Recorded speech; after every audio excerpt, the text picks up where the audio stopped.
Una po sa ating mga balita ngayong gabi ng linggo, pinangunahan po ni Pangulong Rodrigo Duterte ang welcome ceremony sa pagdating ng Japan Naval Ship at Destroyer para po naman sa goodwill visit sa Pilipinas. Ang pagdaong po ng pinakamalaking vapor de gera ng Japan at escort ship na ito na missile destroyer sa Subic Bay Port sa Olongapo City, Zambales ay tanda po naman ang pagkakaibigan at pagtutulungan ng Pilipinas at ng Japan.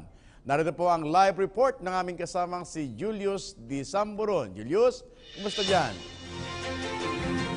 Yes, Joseph, magandang gabi. Pinangunahan nga ni Pangulong Rodrigo Roa Duterte ang welcome ceremony dito sa pagdating ng pinakamalaking naval ship ng Japan para sa goodwill visit nito sa ating bansa mula ika-4 hanggang ika-8 ng buwan ng Hunyo kasalukuyang taon.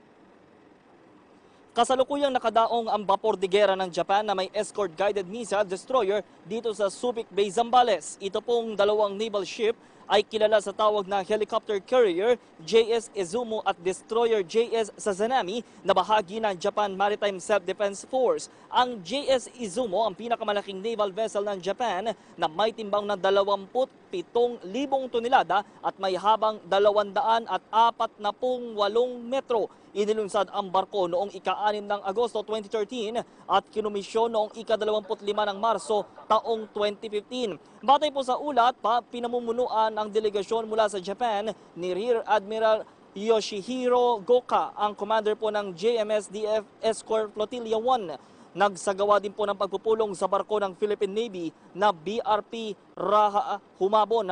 Tatagal nga po hanggang sa ika-8 ng Hunyo. Ito nga pong goodwill visit dito sa bansa. Ito pong barko na ito ng bansang Japan.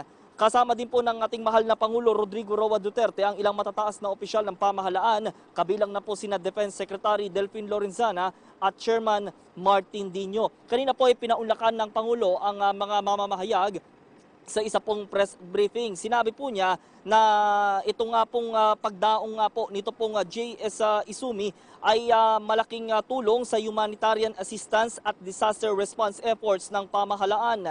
Ang Pangulong Duterte din po ang unang foreign head of state na nag-board dito po sa JS Izumi. Sinabi din po ng ating mahal na Pangulo na umaasa siya na makakabisita siya sa Japan bago po ang ika-31 ASEAN Summit upang makapag-usap po siya kay Prime Minister Shinzo Abe at tatalakayin ang Code of Conduct sa usapin po sa pinag-aagawang teritoryo sa West Philippine Sea.